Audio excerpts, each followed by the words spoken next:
Salut à tous et bienvenue dans l'entrée. Il y a quelques années, j'avais commencé une série de tutos qui était plutôt orientée AR15 parce que c'est ce qui se vend le plus en airsoft, vous le savez. Hein. On avait vu comment démonter un AEG, comment démonter la gearbox, comment changer le joint de hop-up et le canon interne. Eh bien, j'ai derrière moi un AK. Et je vous propose aujourd'hui tout simplement de parler de démontage d'AK en modèle AEG. Est-ce que ça va être aussi facile que les AR15? Je ne sais pas. On va peut-être avoir un peu plus de mal, mais j'ai ce qu'il faut.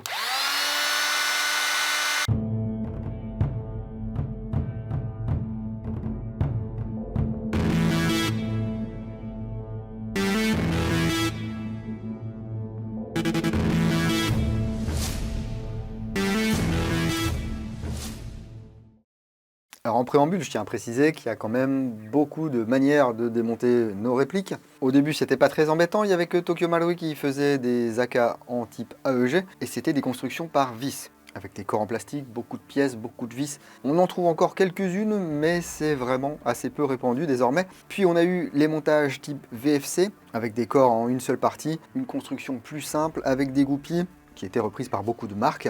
Malheureusement, VFC ne fait plus d'AK en AEG, du moins pas pour l'instant. Et puis il y a les AK Next Gen Tokyo Marui, il y a les AK Bolt avec EBBR, les AK Arcturus, etc. Donc cette vidéo, ça va vraiment traiter des bases. Si vous voulez vraiment démonter un modèle d'une marque spécifique, je vous conseille d'aller voir sur www.l'entredudingo.com et de vérifier si j'ai ou non déjà démonté un AK de la marque qui vous intéresse et de voir quelles sont éventuellement les particularités.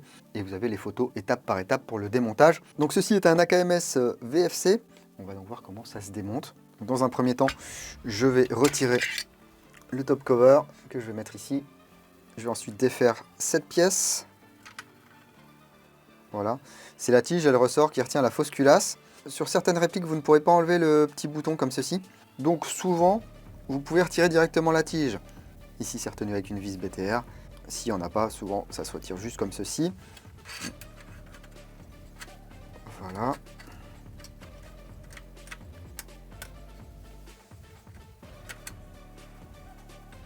Là, mon premier objectif, ça va être de retirer la gearbox. Donc la gearbox qui est maintenue et par la poignée pistolet et par le sélecteur de tir, et également, parfois, par la tension qu'on va avoir entre le bloc hop-up et puis la gearbox en elle-même. Donc là, je vais commencer par ôter la poignée pistolet. Alors ici, c'est une jolie poignée pistolet que faisait Silverback à une époque.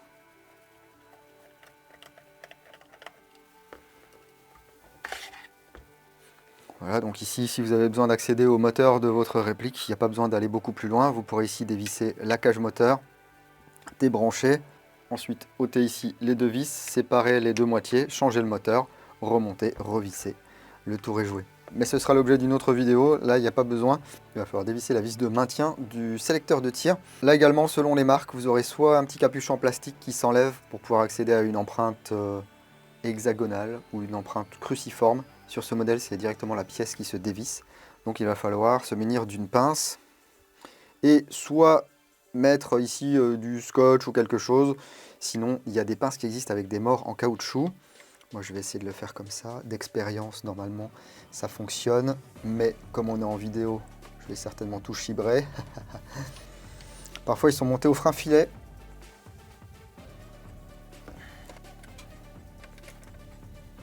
Voilà, vous voyez ici, en plus, il y avait du frein filet fort dessus. C'est pour ça qu'on a un petit peu galéré. Ici, on peut retirer la palette. Donc, parfois, cette pièce-là, elle va venir à part. Et ici, il y a un détrompeur pour que vous puissiez remonter cette pièce du sélecteur de tir de manière optimale. Donc là, vous voyez, maintenant, ça bouge. Mais on est coincé ici par le bloc hop-up. Alors sur les VFC, j'ai vu ça sur d'autres répliques récemment, il y a une petite pièce en L en plastique ici qui maintient le bloc plaqué. Eh bien, on va la retirer. Voilà. Vous voyez tout de suite, là ça a bougé parce qu'on va pouvoir faire avancer du coup le canon et le bloc hop-up. Ici c'est monté sur un ressort. Sur certaines répliques également, ici vous aurez une pièce à démonter. Là ce n'est pas le cas. Pour que ce soit plus simple, je vais dévisser le bloc hop-up de son support. Parfois on ne peut pas repousser le canon parce qu'il vient buter ici dans le cache-flamme. Donc ici je vais ôter le cache-flamme. Vous voyez, on peut faire avancer le canon. Et l'idée c'est de le faire avancer assez pour que le nozzle puisse sortir du bloc hop-up. Et là, on sort la gearbox. Comme ceci. Quand vous sortez la gearbox, faites attention, cette pièce-là, elle peut tomber. C'est la pièce qui vient faire le lien entre le sélecteur de tir et la sûreté mécanique ici. Ici, c'est une architecture assez ancienne, il n'y a pas de changement de ressort rapide. Si vous avez un changement de ressort rapide, la plupart du temps, il suffira simplement d'incliner la gearbox un petit peu comme ceci, de changer le ressort et de la remettre sans avoir à la sortir du corps, bien sûr. Donc on voit qu'ici, on a notre ensemble hop-up avec son support et un canon qui est monté sur un ressort.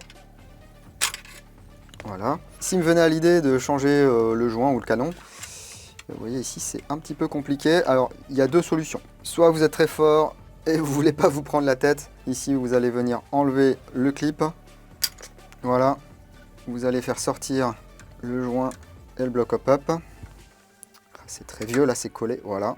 Et là, vous allez remettre un nouveau joint, remettre le bloc hop-up, remettre le clip par en bas et votre joint est changé. Ok, pour un simple changement de joint, je dis pas.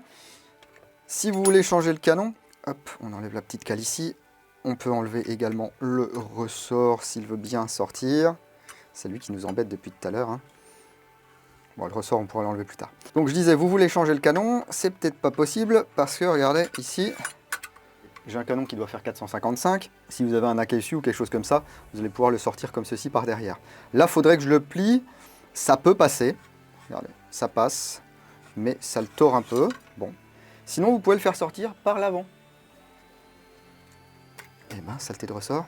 Mais si vous préférez travailler dans de bonnes conditions, et ça c'est ce que je vous conseille de faire, hein, de toujours travailler dans de bonnes conditions, on va pouvoir démonter le canon externe, histoire de pouvoir faire sortir l'ensemble canon interne et bloc hop-up en une seule fois.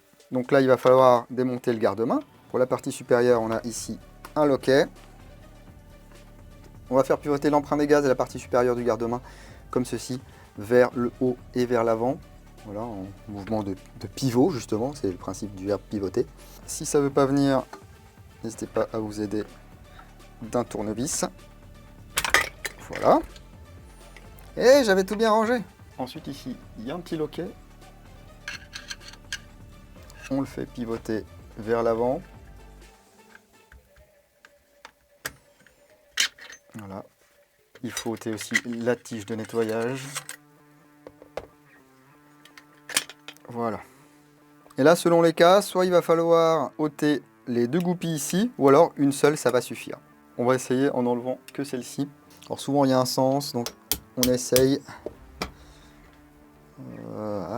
Est-ce qu'elles ont un sens, celles-ci? On va voir. Parce que parfois, il y a un côté qui est strié. Non, là, il n'y a pas de côté strié.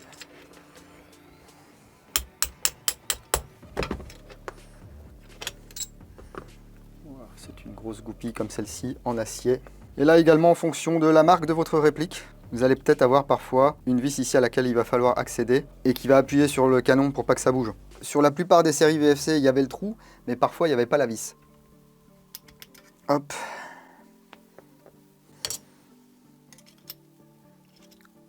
J'enlève le ressort. Et là on voit qu'il y a un petit trou. Là j'y ai fait passer une clé Allen de 2. Et je dévisse, car la vis est bien présente. Vous n'êtes pas obligé de l'ôter.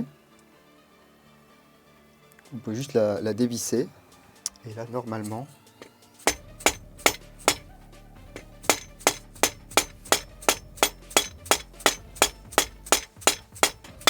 voilà, on peut faire sauter le canon. Alors l'intérêt parfois d'ôter cette goupille, c'est comme ici, ça va être rentré un tout petit peu en force et que ça va frotter là, vous allez un petit peu galérer à sortir l'ensemble.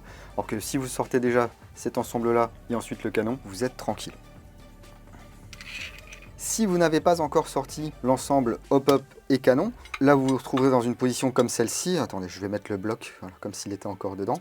Et vous allez pouvoir le faire basculer et le sortir comme ça, vers l'arrière. Voilà, tout simplement. Parfois, il vaut mieux chasser une goupille, dévisser une vis et sortir ça proprement, plutôt que de ne pas avoir de place et de vouloir changer son joint ou quoi, directement ici en passant dans le corps de la réplique. Après, c'est vous qui décidez, les gars. Parfois, perdre 3 minutes à sortir le canon, ça nous fait gagner un quart d'heure pour le montage du joint et du bloc hop-up. Et au moins, on est sûr que lorsqu'on va remonter, tout est aligné. Et c'est ce que je vais faire avant de réassembler la réplique. Comme le nub est parti, Je vais le remettre quand même dans son emplacement. Bon, pour le faire tenir, pour pas qu'il glisse, je mets un petit point de graisse ici. Et je vais venir le réinsérer dans le bloc, comme ça. Le tout, c'est de faire attention de ne pas mettre de graisse à l'intérieur. Ici, on va remettre le joint. Ici, vous avez une petite gorge et vous avez une protubérance dans le joint. Comme ça, on ne peut pas se tromper. Hop là.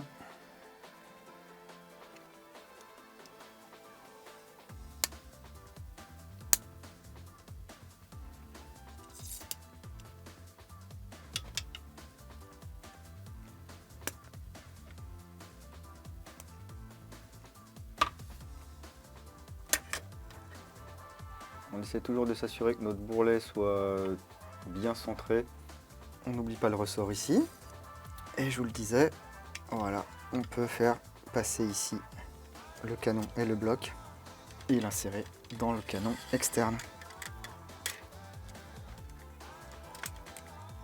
Pour illustrer mes propos précédents, on va ôter ici cette goupille. Voilà. Comme ça, on peut faire coulisser cette pièce, remettre notre canon externe. Voilà. Ça goupille.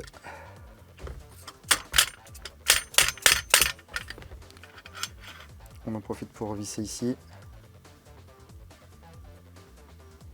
Voilà. On ramène le bloc.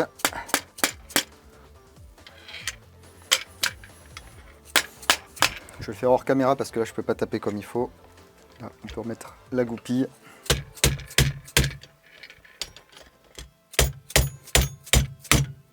Le ressort. Dans ce sens-là, ça sera mieux.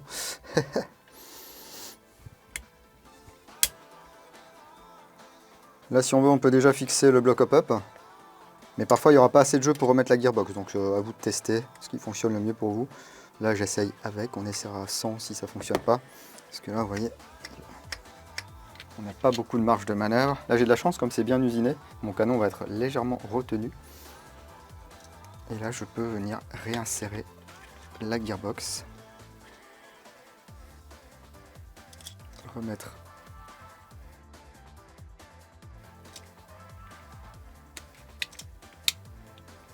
ceci, mon porte-fusible. Et là, dans l'ordre que vous voulez, la poignée pistolet et le sélecteur. Ce qui est bien avec la poignée pistolet, voilà, c'est que ça va déjà vous mettre une légère tension.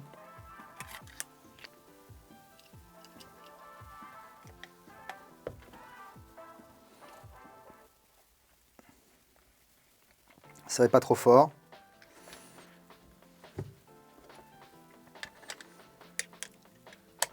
Le sélecteur de tir dans son cran ici. Je ne vais pas remettre de frein filet. On visse. Voilà. On s'assure que ça fonctionne. Donc on y est, on peut remettre la fausse culasse.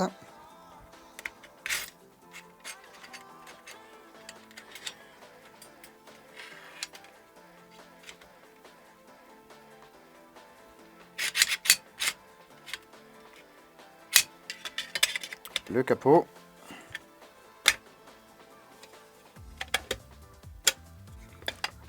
La partie inférieure du garde-main.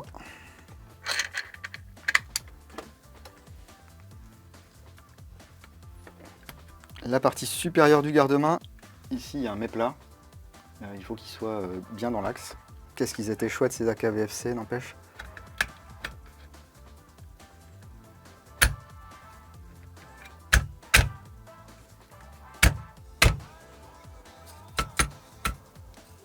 La tige de nettoyage.